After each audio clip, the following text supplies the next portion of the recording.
नमस्कार दोस्तों, अगर आपको याद हो पिछले साल दिसंबर 2020 में यूरोपियन यूनियन और चाइना के बीच में एक ट्रेड डील हुआ था। ट्रेड डील क्या होता है? जब दो देश आपस में तय करते हैं कि जो व्यापार है वो और ज्यादा बढ़ाना है, जो टैरिफ वगैरह है उसको कम कर दिया जाता है। इसी को देखते हुए यूरोपियन यूनियन के अंदर जो 27 कंट्रीज हैं उनके बीच में और चाइना के बीच में यहां पर एक बड़ा ट्रेड डील बताया जा रहा था और कहा जा रहा था कि यहां पर ज्यादा से ज्यादा और ट्रेड होगा दोनों देश के बीच में। लेकिन अब आप यहां पर देख सकते हो यूरोपियन जो पार्लियामेंट है, अब होता क्या है कि ट्रेड डील साइन करना एक अलग बात होती है, लेकिन उसको रेटिफाई करना होता है, मतलब उस देश की जो पार्लियामेंट है उसको रेटिफाई करना होता है। तो यहां पर यूरोपियन यूनियन के अंदर ये जो 27 कंट्रीज हैं उनको सेपरेटली अपने अपने देश के अंदर तो रेटिफाई करना ही था, लेकिन overall as a bloc, as a European Union इसका जो पार्लियामेंट है उसको भी रेटिफाई करना था। तो ये रेटिफिकेशन अभी के लिए रोक दिया गया है और यहां पर जैसा कि आप देख पाओगे news, European parliament votes to freeze investment deal until China lift sanctions. तो यहां पर एक बार के लिए ये जो डील हुआ था उसको फ्रीज कर दिया गया है, रोक दिया गया है। तो इसी के बारे में डिटेल से जानेंगे कि एग्जैक्टली है क्या, कौन से हम डील की बात कर रहे हैं और आगे का क्या सिनेरियो होने वाला है। चलिए आगे बढ़ते हैं। यहां पर अगर आप यूपीएससी की तैयारी कर रहे हैं तो इसके बारे में जितनी जानकारी है आपको डिस्क्रिप्शन में मिल जाएगी, आप हमारे ऐप को डाउनलोड कर सकते हैं। देखिए इसकी शुरुआत करें, सबसे पहले तो आपको यह पता होना चाहिए कि यूरोपियन यूनियन के अंदर इस समय आपको पता होगा 27 कंट्रीज हैं। पहले 28 थे लेकिन यूनाइटेड किंगडम इससे बाहर हो गया है। और यह भी याद रखिएगा जो लेटेस्ट कंट्री है ज्वाइन करने वाला वो 2013 में क्रोएशिया बना था। 28th नेशन था ये आपका बनने वाला, लेकिन अब 27 हो गए हैं। तो ये जो ओवरऑल ये जो 27 कंट्रीज हैं इसका जो पार्लियामेंट है उसके अंदर आप देख सकते हो 705 मेंबर्स मिलेंगे और ये भी आपके चुन कर आते हैं। आप एक तरह से कह सकते हो कि भारत तो है ही है सबसे बड़ा जो डेमोक्रेटिक कंट्री है, उसके बाद सेकंड नंबर पर एज अ ब्लॉक देखोगे तो यूरोपियन यूनियन जो है वो सेकंड नंबर पर आता है। और इसका जो प्लेस ऑफ मीटिंग आप देख सकते हो, एक तो फ्रांस में आपको मिलेगा और दूसरा आपको बेल्जियम के अंदर मिलेगा। तो अब यहां पर क्या हुआ है हम देख लेते हैं। तो जो मेंबर्स हैं, ये जो मेंबर्स हैं 705 मेंबर्स,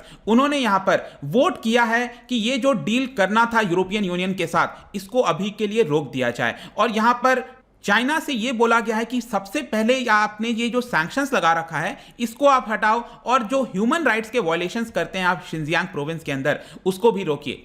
इसके बारे में मैं आपको आगे और बताऊंगा, डोंट वरी। लेकिन ये जो पार्लियामेंट के अंदर वोटिंग की गई आप उसमें देख पाओगे 599 मेंबर्स ने इसके फेवर में वोट किया कि यहां पर हमें फ्रीज कर देना चाहिए। 30 मेंबर्स ने इसके अगेंस्ट में वोट किया, 58 एब्सटेन हो गए और बाकी के आपके आए नहीं थे।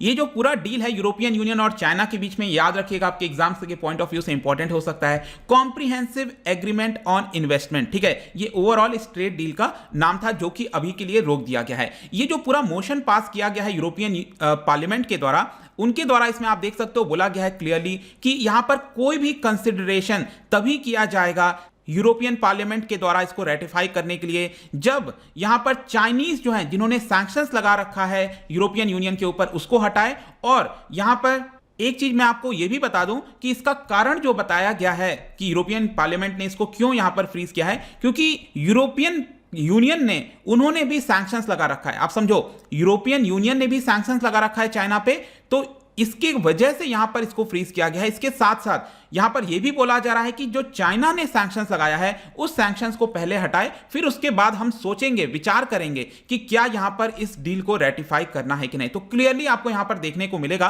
कि अभी यूरोपियन यूनियन किसी भी इंटरेस्ट में नहीं है इसको रेटिफाई करने के लिए। और साथ में यूरोपियन पार्लियामेंट के द्वारा यह भी बोला गया है कि ये जो यूरोपियन कमीशन, आप समझो ये जो पूरा यूरोपियन यूनियन, आपको बहुत सारी बॉडीज मिलेंगी, जैसे आपने यूनाइटेड नेशंस के अंदर देखा होगा सिक्योरिटी काउंसिल, जनरल असेंबली, उसी प्रकार से आपको इसके अंदर भी एक और है यूरोपियन कमीशन।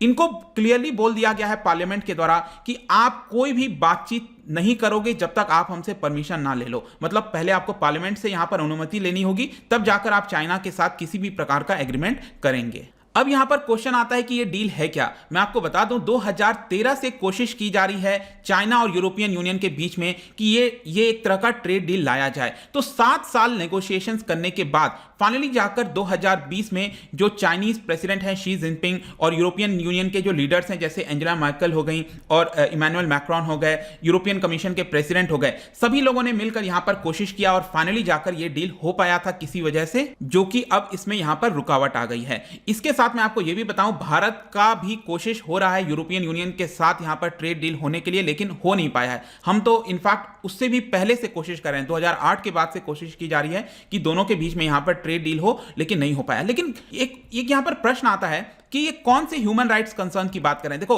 चाइना को लेकर बहुत सारे कंसर्न है। एक तो ह्यूमन राइट्स आपका शिनजियांग में चल ही रहा है, एक तो वो है ही है, लेकिन इसके साथ साथ आपने हांगकांग में सुना होगा जो प्रो डेमोक्रेसी वाले लीडर्स हैं उनको किस तरह से यहां पर हटाने की कोशिश की जा रही है। जो पूरा स्ट्रक्चर है डेमोक्रेसी का हांगकांग में, उसको एक प्रकार से चेंज किया जा रहा है चाइना के द्वारा। तो यहां पर क्या था कि जब ये आपका डील को लेकर नेगोशिएशंस हो रहा था, तो शुरुआत से ही आप देखोगे बहुत ज्यादा कंट्रोवर्सी में चल रहा था, क्योंकि यूरोपियन यूनियन आपको समझना है वो हमेशा जो है ह्यूमन राइट्स को लेकर काफी ज्यादा रिजर्व होता है। इनफैक्ट भारत के केस में भी यहां पर जब भी वो कोई गुड्स मंगाता है, कोई भी चीजें होता है, तो ह्यूमन राइट्स को सबसे पहले वो चेक करता है। तो ह्यूमन राइट्स के जो एडवोकेट्स थे उनका शुरुआत से ही कहना था कि आप पहले बीजिंग के साथ ह्यूमन राइट्स के जो मुद्दे हैं उसको सुलझाइए, तब जाकर ये डील करिए। क्योंकि आप समझो, अगर कोई गुड्स चाइना से आएगा और स्पेशली जो शिनजियांग प्रोविंस हो गया जहां पर कॉटन वगैरह के माध्यम से जो क्लोथ्स बनाए जाते हैं, टेक्सटाइल हो गया, वो सारी चीजें फोर्स्ड लेबर के माध्यम से की जाती हैं, कंसंट्रेशन कैंप में रखा जाता है, बहुत सारी चीजें हैं।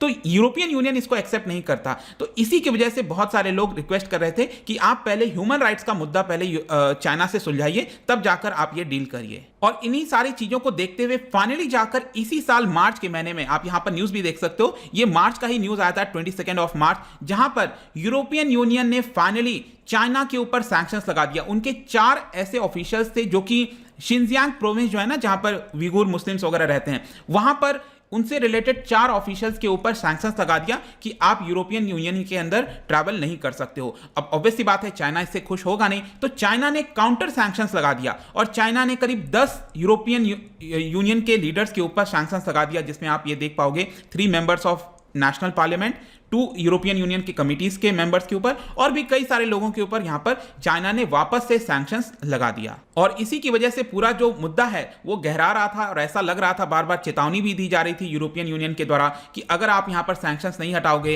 ह्यूमन राइट्स की चीजों को ख्याल नहीं रखोगे, तो हम यहां पर ये डील को रोक सकते हैं। और फाइनली जाकर ये जो डील है वो रुक गया है। लेकिन इनफैक्ट यहां पर एक इंटरेस्टिंग चीज मैं आपको बताता हूं कि ये यूरोपियन यूनियन के अंदर जो जर्मनी है उसके द्वारा काफी पुश किया जा रहा था, उसके द्वारा कोशिश की जा रही थी कि जल्द से जल्द इस डील को फाइनल किया जाए। स्पेशली जो एंजेला मार्केल हैं क्योंकि जर्मनी अगर आप देखोगे तो जर्मनी की जो कार मेकर्स हैं, जो मैन्युफैक्चरर्स हैं, उनका काफी बड़ा प्रेजेंस है चाइना के अंदर, वो काफी ज्यादा एक्सपोर्ट करते हैं चाइना में। इसकी वजह से ये लोग चाहते थे कि ये जो डील है हो जाए, और इसीलिए जो जर्मन के इकोनॉमी मिनिस्टर हैं उनके द्वारा भी ये बयान आया था कि China is one of the European unions largest trading partner और काफी इंपॉर्टेंट रोल प्ले करता है। इसकी वजह से आप क्लियरली देख पाओगे कि जर्मनी का बहुत बड़ा पुश था इस डील को लाने के लिए, लेकिन अब क्योंकि यहां पर पार्लियामेंट ने रोक दिया है तो ये अब अभी के लिए आगे बढ़ेगा नहीं। अब यहां पर क्वेश्चन आता है चाइना ने क्या बोला है। ऑब्वियस सी बात है, चाइना यहां पर खुश तो होगा नहीं, तो चाइना का बयान आया है यहां पर कि यूरोपियन यूनियन को इसके ऊपर रिफ्लेक्ट करना चाहिए, जो भी डिसीजन लिया गया है ये सही नहीं है, और यूरोपियन यूनियन चाइना के इंटरनल अफेयर्स पर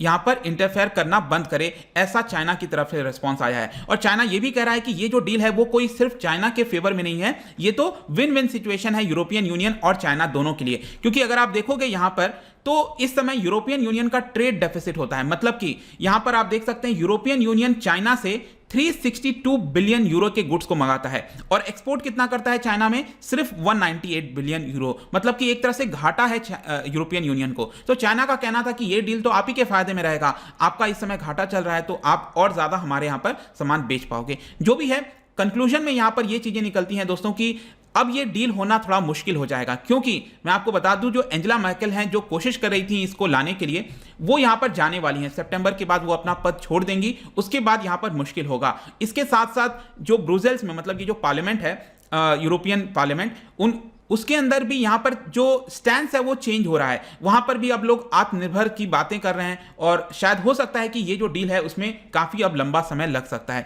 तो ये पूरा वीडियो था जहां पर यूरोपियन पार्लियामेंट ने ये जो वोट किया है चाइना के इन्वेस्टमेंट डील को रोकने के लिए, उसके बारे में आई होप कि सब कुछ आपको जानने को मिल गया होगा। जाने से पहले एक बहुत ही इंटरेस्टिंग क्वेश्चन, यूरोपियन यूनियन इसका फॉर्मेशन 1991 में होता है, ये हम सबको पता है, लेकिन कौन से ट्रीटी के तहत होता है क्या आपको पता है? इसका जो राइट आंसर है आपको पता ही है, मेरे इंस्टाग्राम पर तो मिलेगा ही, अगर आप वहां पर नहीं हो कोई बात नहीं, टेलीग्राम से ले सकते हैं। और भी कई सारे, अगर आप मेरे सोशल मीडियाज पर जुड़ना चाहते हैं तो आप वहां पर आ सकते हैं पीडीएफ और बाकी चीज़ों के लिए।